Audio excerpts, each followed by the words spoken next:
সহসভাপতি এবং আজকের এই শ্রমিক সমাবেশের সভাপতি উম্মে হাসান ধর্মা আপা আমাদের মাঝে উপস্থিত হয়েছেন। কর্মজীবী নারীর সংগ্রামী সহসভাপতি, জাতীয় শ্রমিক জোট বাংলাদেশের নেত্রী শাহিন আক্তার আপা আমাদের মাঝে উপস্থিত হয়েছেন। কর্মজীবী নারীর অতিরিক্ত নির্বাহী পরিচালক সঙ্গীতা সুলতানা আপা আমাদের মাঝে উপস্থিত হয়েছেন।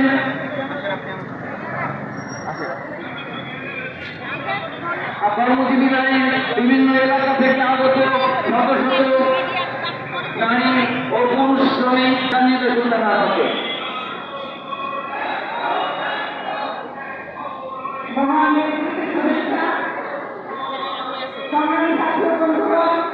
আমরা